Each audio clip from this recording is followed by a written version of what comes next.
Hingga di awal bulan Dzulqa'dah ini kita masih dapat berjumpa, beribadah, bahkan bermuamalah. Semoga kita semua dapat istiqomah hingga akhir hayat ini. Amin. Ya Allah, amin. Bapak Ibu, bahwasanya dalam suatu riwayat disebutkan Umar bin Khattab mendengar doa lelaki. Di dalam doanya ia selipkan Allahumma ja'alni min ibadikal aqallin.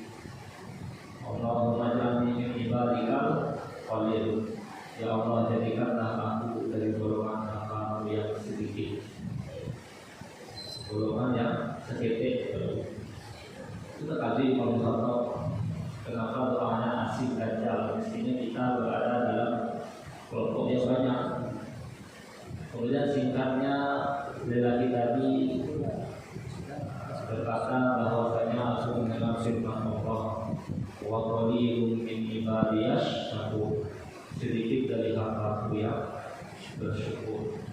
Atau ayat yang lain, qalilan ma tashkurun, sedikit kalian yang bersyukur.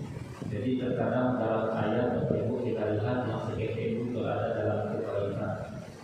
Nah, semoga kita termasuk golongan yang seketik itu. Bapak Ibu kami bersyukur.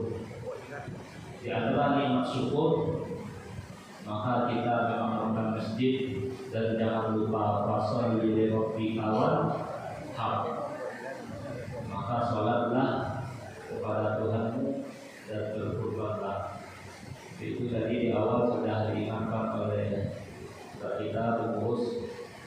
Kalau orang yang beriman itu memaksimalkan beribadah, apalagi di bulan-bulan yang haram, Dzulqa'dah, Dzulhijjah, Muharram, dan bulan yang terpisah itu bulan Rajab, bulan ke-7.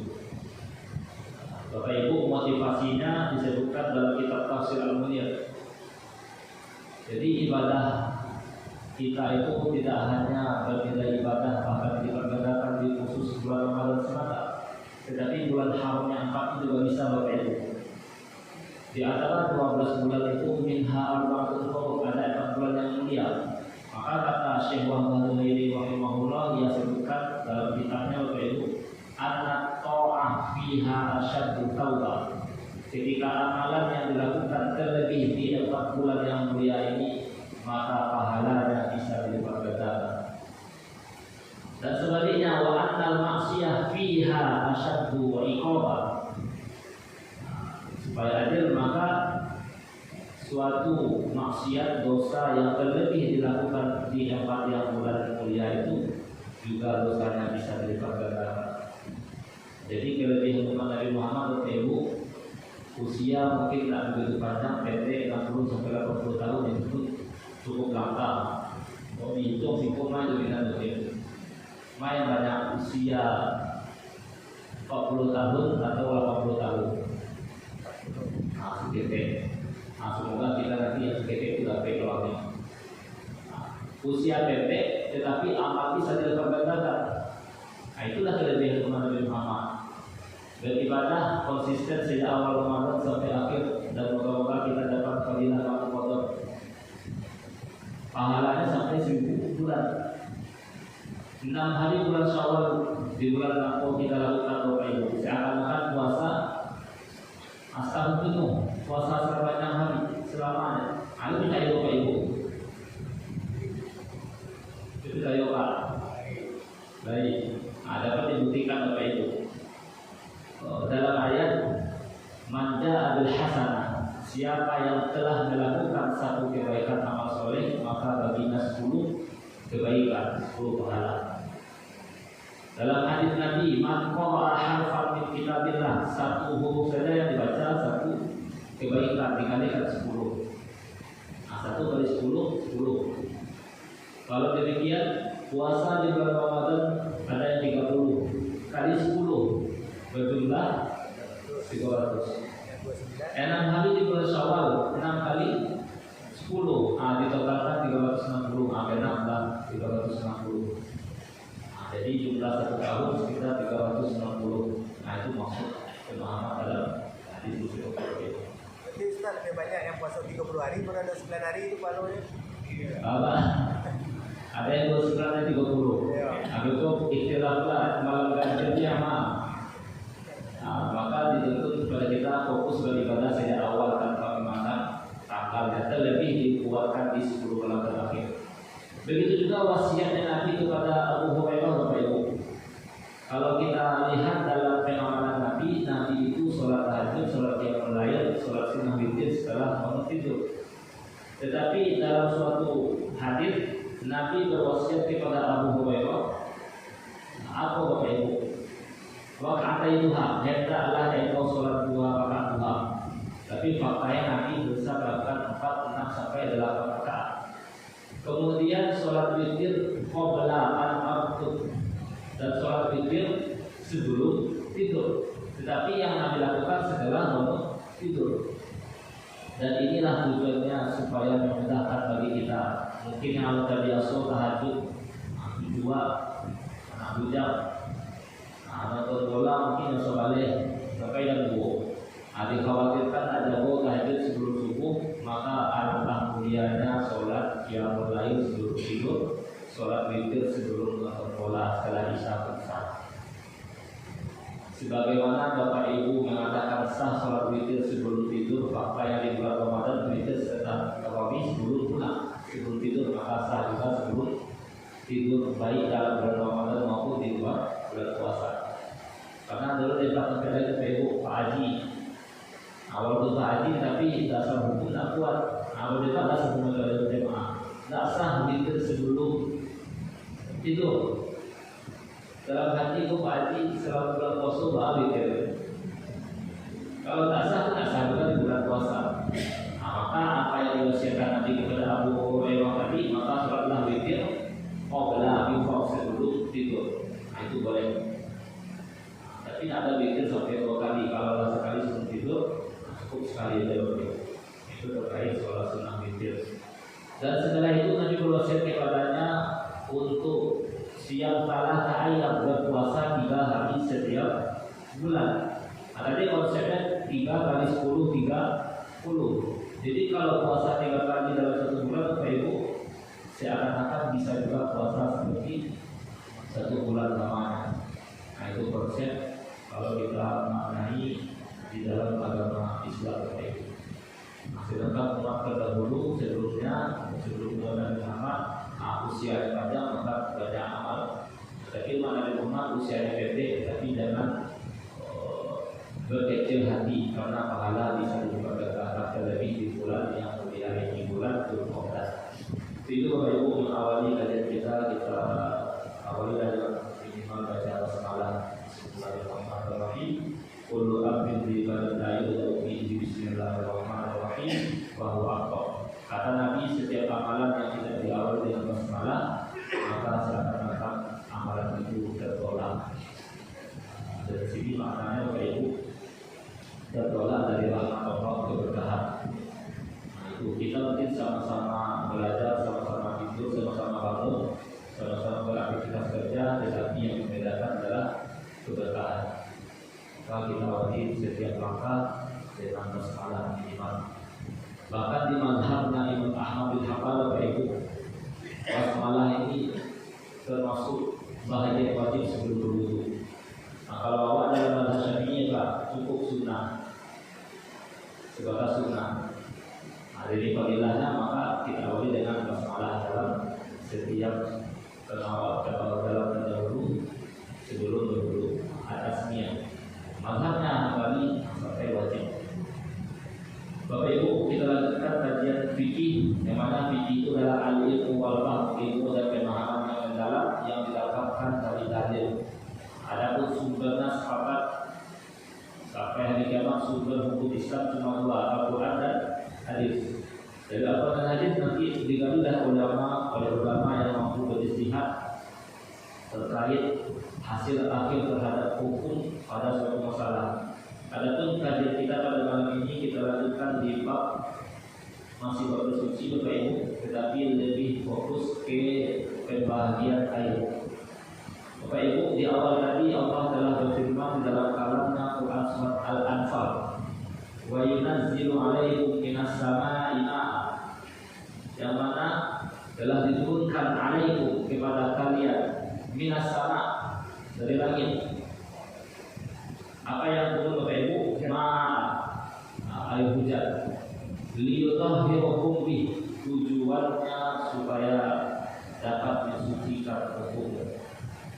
Jadi alat bersuci salah satunya adalah air Bapak Ibu. Dia bisa karena dia debu. Bapak Ibu, suatu kisah juga pernah di dalam satu riwayat ada jemaah yang melapor kepada Hasan Basri dari Ibu Sabit.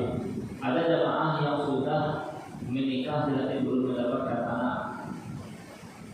Kemudian kasus kedua, memiliki ladang apa sawit, tapi memiliki ladang yang begitu luas tetapi gagal panen. Nah, singkatnya Bapak Ibu, bagaimana solusi yang diberikan oleh Hasan Basri? Akhirnya ada istighfar kepada Allah. Mana dalilnya? Quran surat Nur ayat 10, 11, 12. Fakul tustaghfiru rabbakum innahu kana ghaffar. Maka hendaklah kalian beristighfar yang mohon ampun kepadanya, Allah Maha Pengampun kepada siapapun. Yursilis sama, ayat yang ke-11, bahwasanya Allah akan mencurahkan air hujan dari langit. Yursilis sama alaikum bidrar. Mana tahu gagal panen tadi tidak mendapatkan keberkahan dari langit, maka hendaklah istighfar, maka Allah akan turunkan air berkah dari langit. Yursilis sama alaikum bidrar wa yumdidkum bi amwal wa banin, dan Allah lah yang akan memberikan kepada kita harta finansial, wa banin, maupun anak keturunan. Maka berkat air hujan tadi bisa menumbuhkan ladang yang subur, berkat istighfar dapat memberikan kepada kita, insya Allah semoga mendapatkan keturunan yang soleh-soleh nanti. Itu titiknya istighfar. Kemudian titiknya kita untuk mendapatkan keberkahannya dengan wasilah dari istighfar supaya air berkah dari langit. Yang mana dalam kitab fikih macam-macam bertaharom. Yang pertama bisa dengan berwudu, kemudian dengan tayamum, kemudian bisa dengan mandi wajib atau mandi sunnah, kemudian yang keempat cara bertaharom yaitu menghilangkan najis. Itu yang telah kita bahas di pekan sebelumnya di bulan sebelum puasa. Adapun air-air yang boleh digunakan Bapak Ibu, maka ada 7. Qala al-musannif rahimahullahu ta'ala, al-miyahul lati yajuzu biha tathhir sab'u miyah, ma'us sama, air hujan, ma'ul bahri, air laut. Kalau kita mau apa-apa risiko bahrutin, maknanya itu lautan agama. Bahrutin, kalau bahrutin, akhirutin, agama awal dahulu. Kalau bahrutin lautan agama. Kalau ma'ul bahri air laut. Ma'us sama air hujan, ma'ul bahri air laut, ma'ul nahri air sungai. Kemudian yang keempat wa ma'ul bi'i air sumur. Yang kelima ma'ul aini mata air. Yang keenam ma'ul tamdi satu. Dan yang ketujuh ma'ul bawatin. Dan ketujuh ini airnya suci, itu boleh digunakan. Itu Bapak Ibu, air hujan, air laut. Kalau dalam hadis Nabi dilihat bahwasanya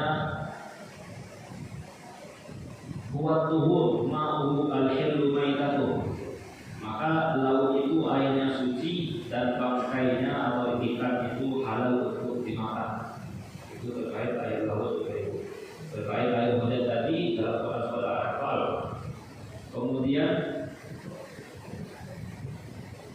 dari yang 7 ini, maka air itu ada sifat nanti, ada yang bertambah pada sesuatu zat yang lain.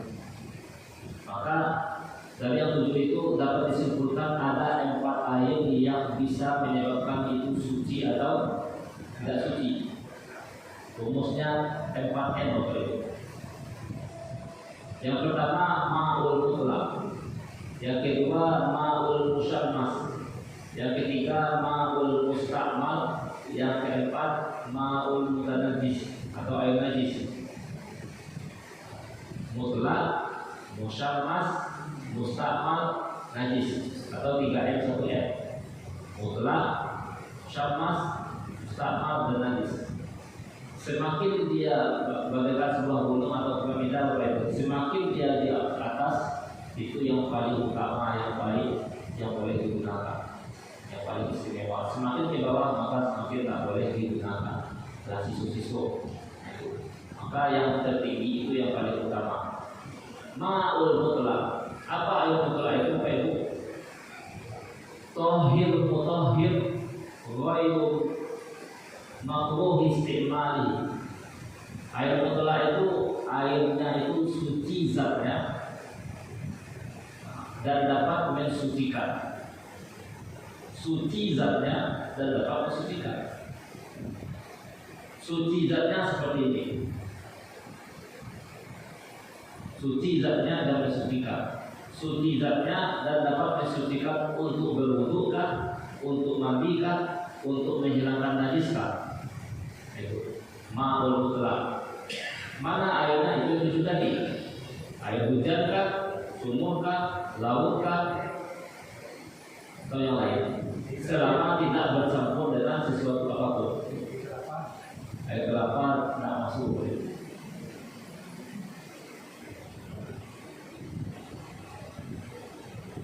Ma'ul mutlak. Karena yang dimasakan tadi air langit, hujan, laut, ma'ul sama, air hujan, bahu laut, kemudian sungai, kemudian ma'ul sapi, kemudian tembun, mata air. Jadi air suci zatnya dan mensucikan. Kalau yang kedua ma'ul musyammas. Air musyammas, asal katanya musyammas dari kata syamsul, matahari. Berarti apa Bapak Ibu? Air itu tahir, suci zatnya, tetapi makruh istimali, makruh untuk digunakan. Apa makruh? Karena air itu terletak di suatu bejana logam, besi atau rock, yang mana air itu terkena panas matahari. Dan di dalam kajian mazhabnya Imam Syafi'i, kalau demikian bisa menimbulkan dari medisnya penyakit panas kulit. Karena ada ilat sebab membahayakan kulit, penyakit panas kulit tadi, maka dalam pandangan mazhab Imam Syafi'i hukumnya itu walaupun suci tetapi makruh untuk digunakan. Jadi semakin tinggi yang paling utama, sehingga yang paling afdal itu adalah air mutlak, suci zatnya dan mensucikan. Itu yang tujuh tadi. Ma'ul sama, air hujan, ma'ul wadi, air laut, ma'ul nahri, itu sungai, bihri, air sumur, kemudian ma'ul aini, mata air, ma'ul kalbi, sabtu, ma'ul bawah tembus. Nah itu boleh digunakan yang paling utama, istimewa. Suci zatnya dan bisa mensucikan untuk berwudu atau mandi, atau pun untuk mengangkat najis, menghilangkan najis, benda atau pakaian. Itu kalau mutlak. Kalau musyammas, anggaplah air ini suci, tetapi air itu masuk ke dalam suatu kop bejana besi, bro, dan terkena panas matahari. Tapi kalau panas itu hitam, Bapak Ibu, misalkan di waktu malam, berarti tidak makruh lagi.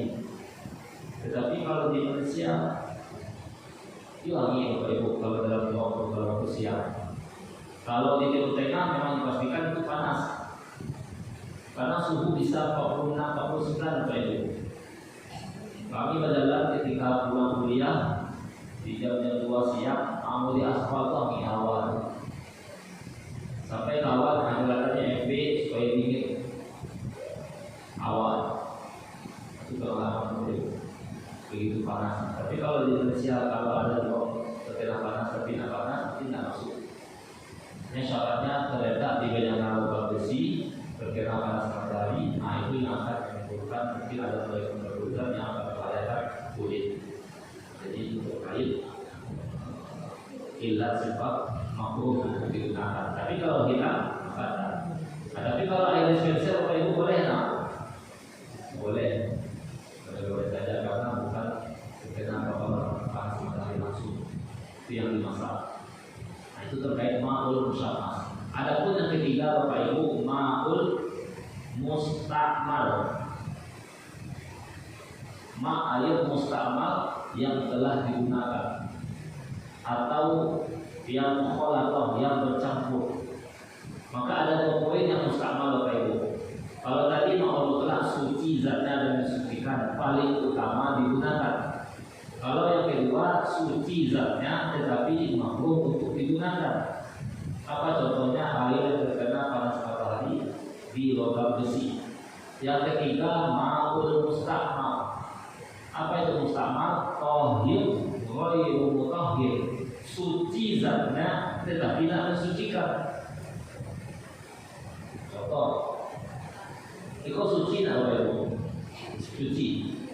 Suci zatnya. Nah, tapi ghairu mutahhir tetapi tidak mensucikan. Ini awalnya suci, kemudian adalah bubuk kopi, dituangkan. Nah, itu contoh mustakmal. Awalnya suci, kopi itu suci, tetapi air ini air kopi. Ini kopi, tapi pakai tadi air kopi. Nah, jadi kalau demikian apa? Air kopi tersebut suci zatnya, tetapi tidak bisa mensucikan. Nah, tidak bisa digunakan untuk berwudu kah, untuk mandi kah, ataupun yang akan najis. Nah, itu Bapak Ibu. Nah, suatu ketika Bapak Ibu ada kisah dalam kitab Asy-Syama'il bahwasanya Sa'id bin Yazid ini salah satu sahabat Nabi. Kalau awak sakit, kamu apa yang Ibu? Kalau dokter atau medis atau ridat klinik yang lain. Tapi di saat ini yang cukup aneh yang unik, Sa'id bin Yazid diajak oleh bibinya. Nah, zahabati qalat, di mana bibiku mengajakku untuk pergi menemui Nabi Sallallahu Alaihi Wasallam. Yang mana Sa'id bin Yazid ini sudah begitu sakit yang mungkin cukup berat. Lantas beliau menemui Nabi Muhammad. Di saat sakit beliau berjumpa kepada Nabi Sallallahu Alaihi Wasallam. Di saat itu maka Nabi Muhammad mengusap kepalanya. Wada'a li bil barakah, dan berdoa untuk keberkahan. Bukan berharap kesembuhan langsung. Mana tahu sakit tapi membawa berkah. Begitu juga ketika Nabi sakit Bapak Ibu. Sebelum beliau wafat, dalam satu riwayat ada yang mengatakan 23 Safar Nabi sakit. Berarti 3 minggu sebelum beliau meninggal dunia. Beliau membaca Quran surat Al-Ikhlas, Al-Falaq, bahkan An-Nas. Setelah itu beliau usapkanlah kepada kepala, wajah dan tubuh yang sakit yang tidak dijangkau. Dan dikatakan oleh Bunda Aisyah radhiyallahu anha, Nabi melakukan hal demikian tujuannya keberkahan. Begitu juga saya dikasih Nabi Muhammad mengusap kepalaku atau tubuh saya yang sakit, tujuannya berharapnya keberkahan, moga-moga dibalik itu ada kesembuhan. Setelah itu Bapak Ibu, bahwasanya Nabi Muhammad berwudu. Setelah berwudu Bapak Ibu, apa yang dilakukan oleh Sa'id bin Yazid? Fasyaribtu min wudu'ihi, aku tampunglah air sisa wudu Nabi. Fasyaribtu min wudu'ihi, dan aku minum bekas air wudu Nabi. Kalau demikian Bapak Ibu apa?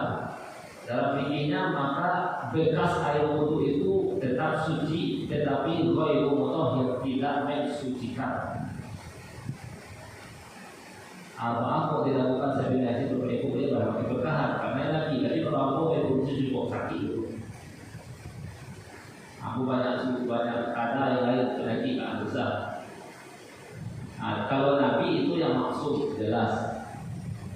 Atau misalkan anak cucu kita meminum air sisa, minum 3 gelas air boleh saja. Itu salah satu wasilah berharapnya keberkahan. Tawasulnya Sa'id bin Yazid kepada Nabi. Ada yang sisa air wudhu Nabi tadi itu yang dilakukan. Airnya suci zatnya, maka boleh diminum. Kalau tak boleh diminum berarti najis. Kalau najis itu mestinya Nabi melarang, wahai Sa'id bin Yazid, air itu najis bekas air wudhu. Tapi faktanya air sisa wudhu itu mustakmal yang telah digunakan untuk berwudhu, untuk bersuci maupun mandi wajib. Air itu mustakmal, suci zatnya, tetapi tidak bisa untuk mensucikan. Apakah untuk berwudhu, untuk mandi, ataupun mengangkat najis. Jadi mustakmal itu ada dua ibu. Jadi yang pertama, air itu bercampur kepada sesuatu hal yang suci seperti teh, kopi, sirup, buku bima, yang lain. Nah, kalau bercampur dengan air maka menjadi mustakmal, tak boleh digunakan, tapi tetap suci, boleh diminum, boleh dicicipi, boleh dinikmati, tetapi tidak bisa untuk mengangkat hadat.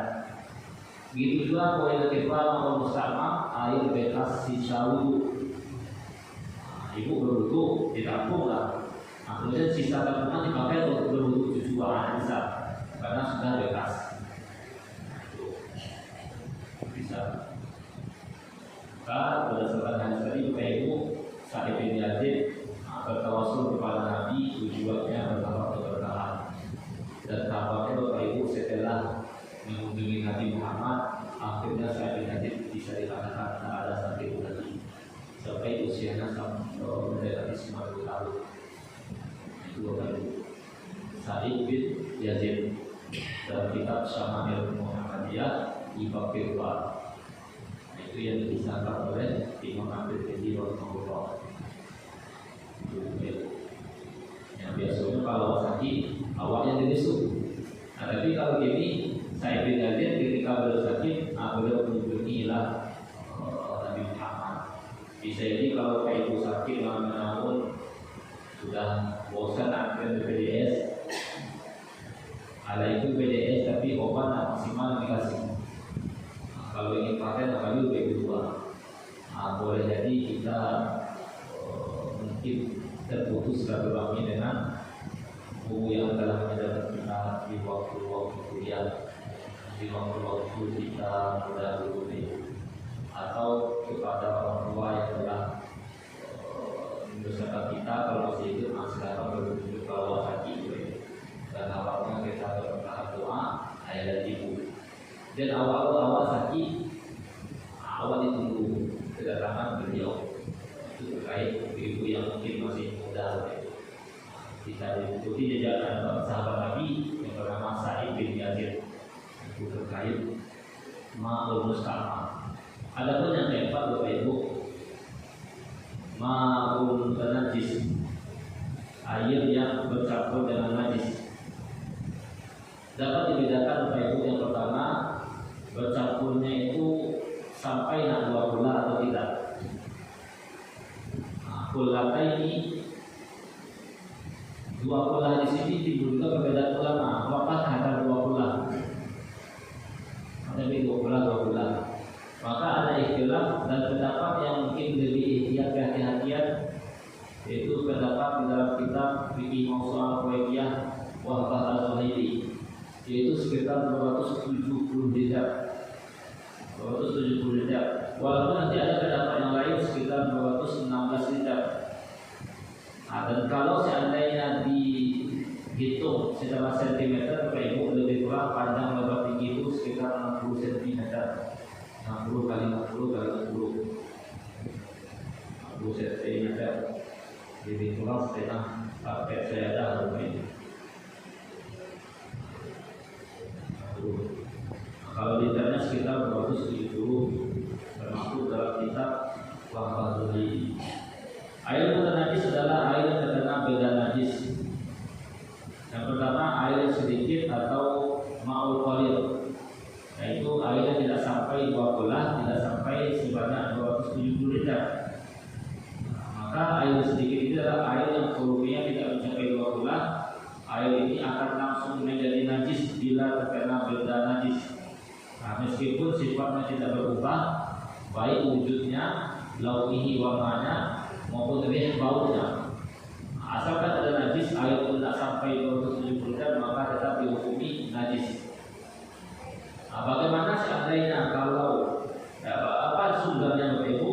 Maka dari Ibnu Umar radhiyallahu anhu qala sami'tu Rasulullah sallallahu alaihi wasallam wa huwa yus'alu 'anil ma' yakunu fil falahi min al-ard wa ma yanubuhu min as-sibai wa dawabi. Qala faqala Rasulullah sallallahu alaihi wasallam idza kana al-ma'u qullataini lam yahdil khabar. Dari Ibnu Umar radhiyallahu anhu bahwasanya ia berkata, aku mendengar Rasulullah sallallahu alaihi wasallam bersabda. Aku mendengar Rasulullah SAW ketika beliau ditanya, Nabi ditanya tentang air di dalam suatu tempat di padang pasir ataupun di suatu hutan yang mana sering ditemui hewan-hewan buas maupun hewan lainnya.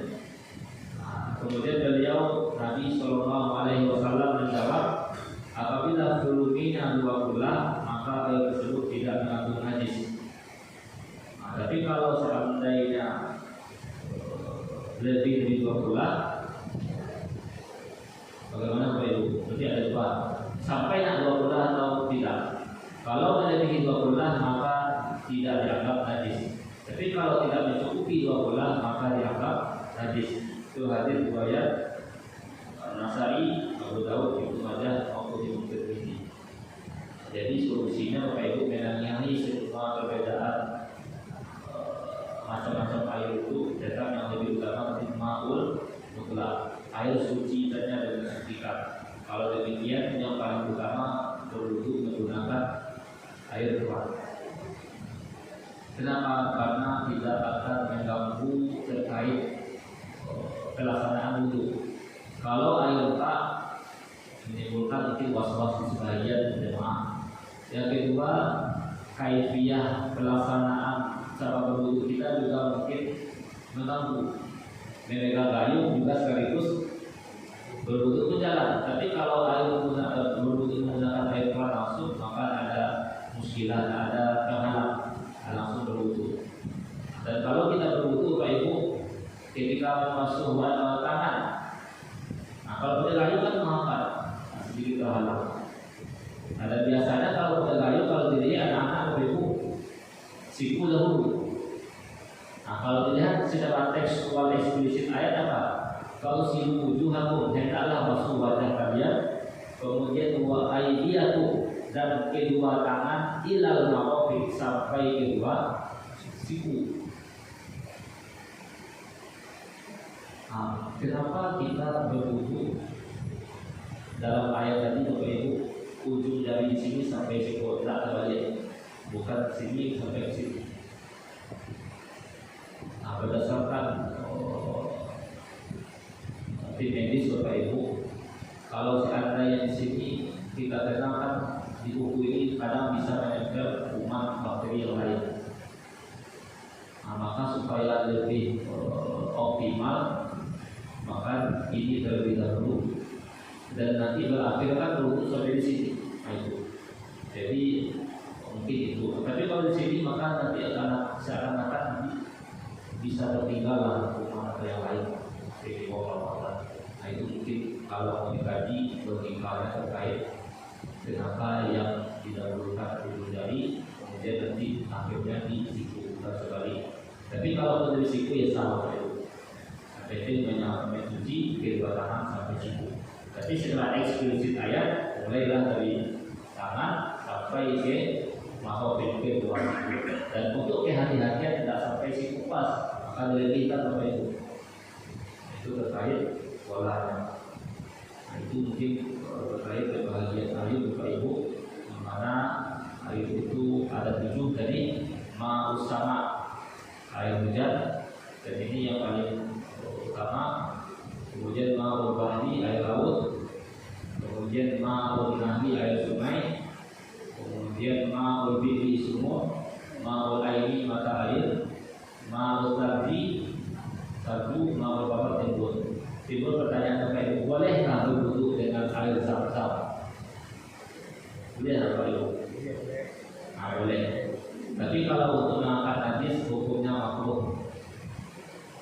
Itu dalam kitab Al-Iqta.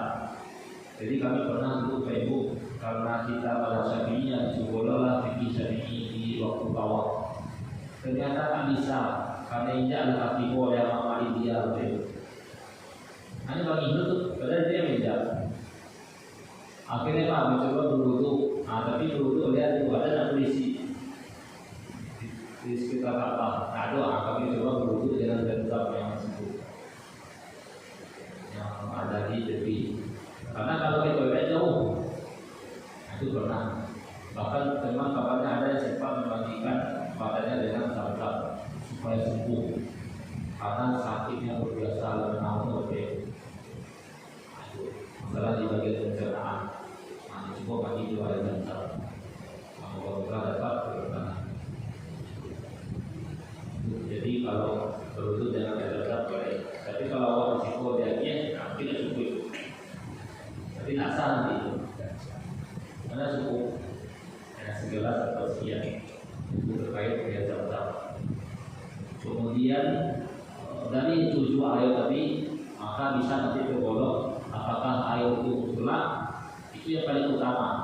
Suci zatnya dan disucikan paling utama istimewa digunakan.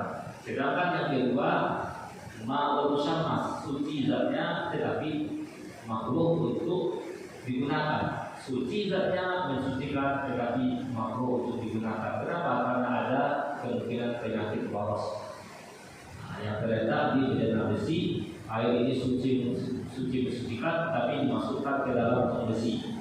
Terkena panas matahari. Kalau demikian bisa berubah menjadi berkutat membahayakan kulit. Maka dalam mazhab Syafi'i makruh. Jadi kelompok yang 1 dan 2 itu masih boleh. Sedangkan kelompok 3 dan 4 air itu tidak boleh lagi digunakan. Kenapa? Sudah bercampur. Ma'ul mustamal maupun air najis. Air mustamal tadi air ini suci mensucikan, tapi kita masukkan ke dalam gelas yang berisi teh atau kopi maka bercampur. Tapi air itu suci, tapi tidak bisa mensucikan. Sedangkan air mustamal poin kedua, mustamal yang telah digunakan untuk mengangkat hadas, apakah berwudu atau mandi wajib. Jadi kalau kita mandi wajib, ditampung air, atau berwudu ditampung air tersebut ke dalam suatu ember, digunakan untuk cucu kita berwudu bisa. Maka itu sudah masuk jadi air ma'ul mustamal. Ya Ustaz. Iya. Berarti kalau beningnya enggak masalah ya? Nggak masalah. Yang penting isi zatnya apa? Sama kayak air sumur Pak Ibu. Kadang hijau-hijau lumut. Itu bercampur tetapi masih dianggap suci. Ma'ul mutlak bukan mustamal. Yang bercampur misalkan teh, kopi, hijau, sabun, deterjen, sawoto, tapi kalau sabun sedikit jatuh ke bak, tidak masalah. Tapi kalau sabun deterjen 1 kilo masuk dalam bak, itu berubah tidak bisa. Jadi kalau bercampur seperti umum kan di sebagian tempat kayak kami itu di anak air Pak Ibu kongres hijau-hijau, mau di air tawar. Kadang bau pula, tapi itu dia tetap alami masih dikatakan ma'ul mutlak suci zatnya dan mensucikan. Kalau air kolam ikan? Kolam ikan itu udah bercampur dulu yang air dan mungkin kita gunakan dulu. Untuk cuci otot dia itu. Itu tadi pengalaman. Air dalam drum besi, air hujan, pakai cuci untuk mobil. Tapi yang kedua, kalau di kampung-kampung awak misalnya tinggi, tapi kan abe itu berdua tuh, ada kolam, ada ikan di dalamnya kan? kenapa disurat bisa? kalau dipastikan, tapi itu kan kotoran hewan. Yang dikaji nanti ulama seperti di kolam. Melebihi kolam itu 20 orang. Melebihi. Karena ketika di kolam renang itu kawalah tipis kawan. Tapi tetap Allah tak memakai itu. Masa ia digunakan untuk suci? Jijik, mana-mana terlalu ya. Gimana?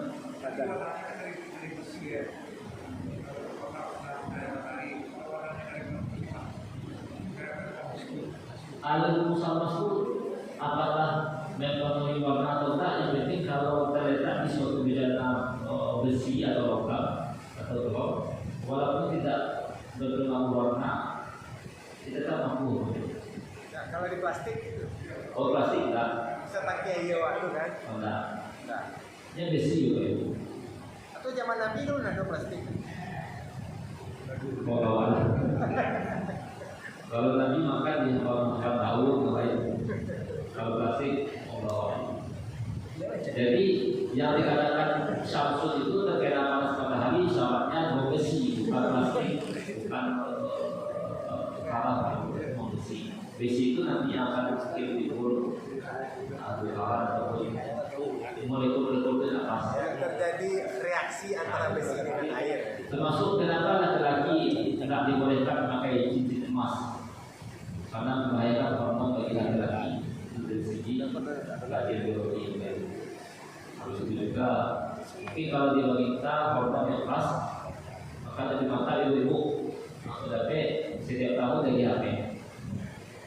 Tapi hakikatnya emas itu bahasa Arab usaha emas. Ya bani yazhabu, hendaklah engkau pergi. Zahaba adalah pergi, zahab emas.